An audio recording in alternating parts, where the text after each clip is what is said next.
Profeesar Asmaaroo Laggasaan eenyu sirna gadaa qorachuu akkamiin eegalanii sirni gadaa dhugumatti sirna bulchiinsa ammayyaa ta'uu ni danda'a. Sirna gadaa keessatti dhaloonni kun maal fooyyessuu qaba? Ashama akkam jiru kabajamtootaa hordoftoota qophii Oromiyaa 24 guyyaa har'aa qorannoo sirna gadaa keessatti seenaa ajaa'ibaa kan qaban Profeesar Asmaaroo Laggasaa BBC'n waggaa dura gaaffiif deebii isaaniif taasisee sagaleedhaan isiniif qabadheen dhiyaadheera. Laayikii fi sheer gochuun hanga xumura qophii kanaatti na waliin turaa kanan isiniin jedhu ani Gammachiis Tashoomeeti. No hin beekamnu alaagaadhaani nu Oromoodha anu beekani rabaan sobaa nu gabroomsani laamu arrabaa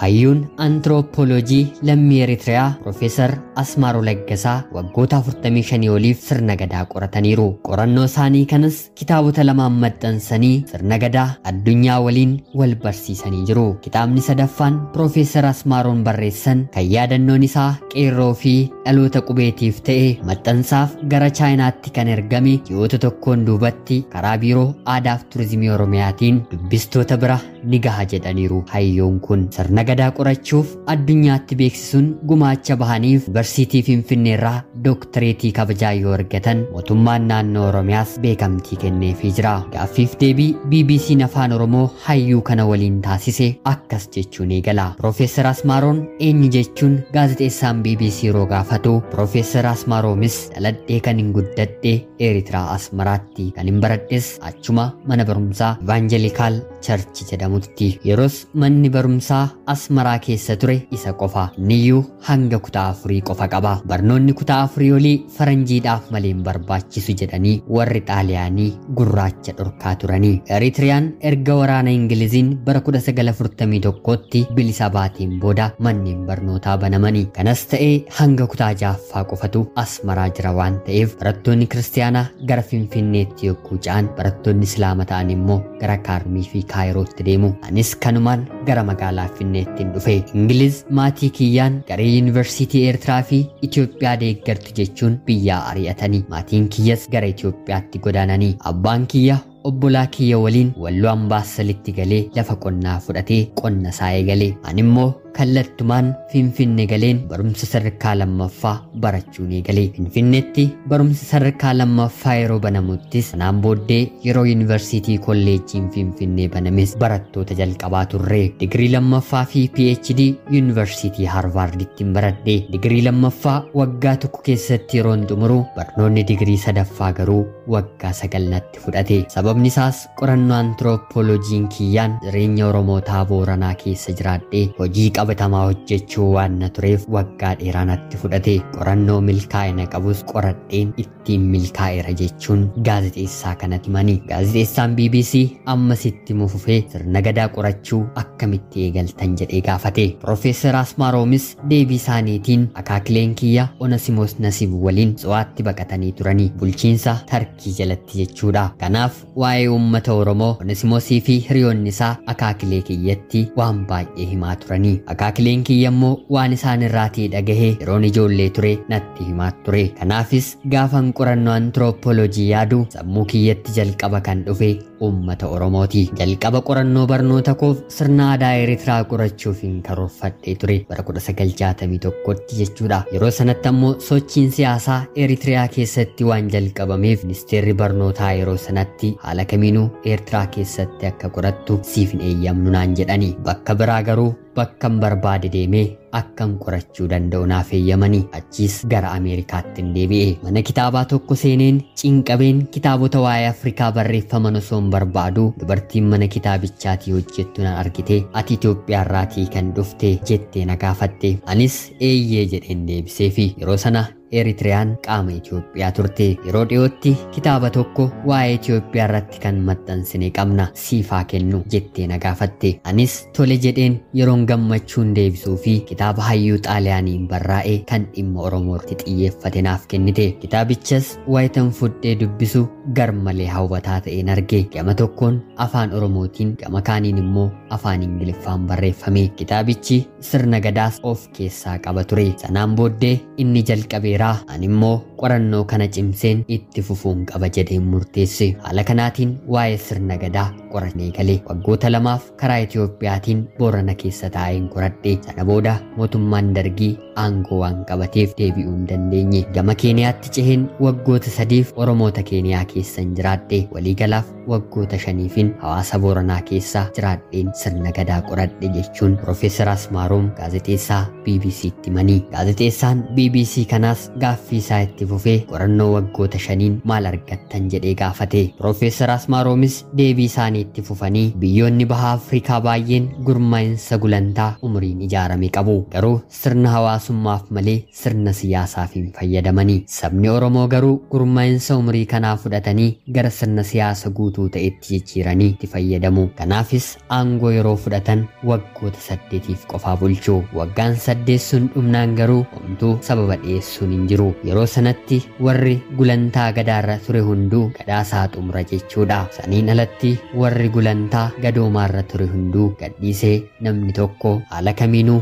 aangoorran tura jedhee yaadu. Kanaaf uummata Oromoo biratti aangoon umurii guutuuf wanti jedhamu hin jiru. Inuma abbaan gadaa bara aangoo isaa xumuru gadaan aangootti dhufu guyyaa isaa kabajee akka aangoo isaarraa fudhatuuf itti ni wawwaata. Warri guyyaa lakkaa'an waan jiraniif guyyaa sanatti bakka itti baallii walii dabarsanitti gareen lamaanuu ni argamu. Dhahi lakkoofsa bara Oromoos kanarraa kan maddedha. Guyyaa aangoon itti darbu baruuf jecha Booranni dhahaa astiroonoomii kan urjii 7 fi addeessi waliin bahan guyyaa fi ji'a isaa tolchanii ni beeku. Ija isaaniin ilaaluudhaan qofa jechuudha. Ani immoo dhahaa isaanii kana qoradheen kalandariin Booranni fayyadamu kun mala saayinsawaa isa guddaa ta'uu addunyaan akka hubattu gochuu danda'eera jechuun Profeesar Asmaaroom yeroo dubbatan. Gaazexeessaan BBC ammas gaaffii isaatti fufuun sirni gadaa sirna bulchiinsa ammayyaa ta'uu ni danda'a jedhee gaafate. Profeesar Asmaaroomis homaa waa tokko toommamiin eeyyeen sirriitti hojjechuu ni danda'a. Kitaaba kiyya haaraa yeroo dhiyootti bahu irratti bal'inaan qopheesseera. Hanga har'aatti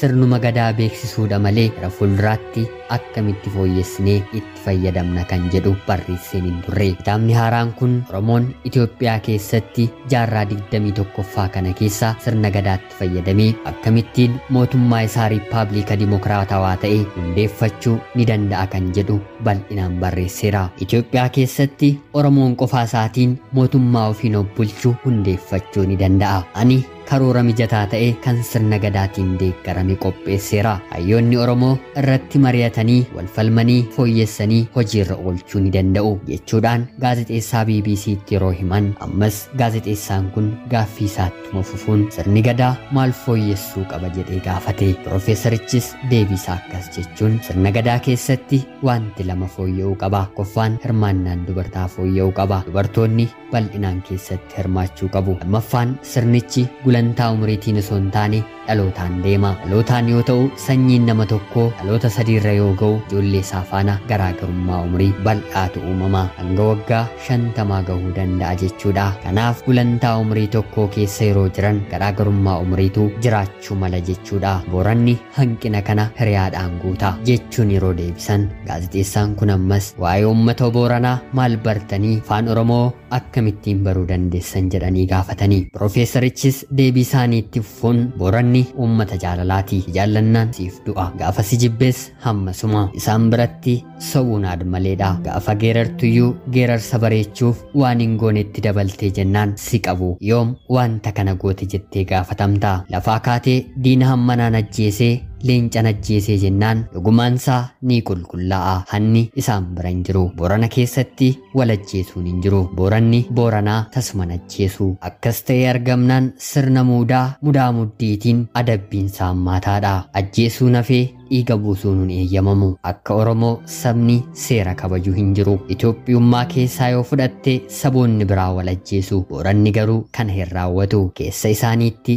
yakki hin raawwatamu. Ina wajjin yoo waraana jalqaban garuu ni ajjeesu jechuun akkuma deebisaniin afaan Oromoo soon beekne qorannoo gaggeessuun hedduu ni ulfaata. Ani garuu sagalee waraabduun qaban ture. Mucaan afaan naaf hiikuu dargaggeessa cimaa Taarii Jaarsoo jedhama. Baay'ee na gargaare. Baay'ees cimaadha. Afaan Oromoo fi afaan Amaaraa akka gaariitti danda'a. Waan ani jedhe hunduma isaa hiikee itti naa hima. Kan isaan deebisan ammoo hiikee anatti hima. Sagaleen gama lamaaniituun waraabama. Waan guyyaa waraabaa oolle immoo galgala barreeffamatti jijjiiraa bulla jechuudhaan gaazexeessaa BBCf gaaffii isaanii deebisanii fi Profeesar Asmaarum Laggasaa yeroo gabaabaatti gara Itoophiyaatti deebi'anii akka dhufanii fi yuunivarsiitiiwwan garaagaraa keessatti dhaloota haaraa waa'ee sirna gadaa barsiisuu karoora akka qaban BBCtti himaniiru. Yeroo kitaabni isaanii haaraan maxxanfamee fira Oromoo guutuu addunyaarra jiru mara bira akka gahus Profeesarichi kun himaniiru. Jaalatamtootaaf hordoftoota qophii Oromiyaa 24 gaaffiif deebii sagaleedhaan isiniif dhiyeesse kana fakkaata. BBC'n gaaffiif deebii kana kan qindeessee maxxanse 21 bara 2018. Profeesar Asmaarum Laggasaan hayyuun antiroopooloojii lammii Eertiraa kabaja guddaa uummata Oromoo biratti qabu. Hayyuun kun waggaa 45 oliif sirna gadaa qoratanii addunyaatti beeksisaniiru. Egaan jaalatamtootaaf hordoftoota qophii Oromiyaa 24 Profeesara kanarraatii hubannoo cimaa fi quuqama isaan saba Oromoof qaban hubattaniittu jedheen abdii qaba. Rabbi umurii isaanii dheeressu jechaa qophii gara biraatiin hanga walitti deebinutti nagaan tura.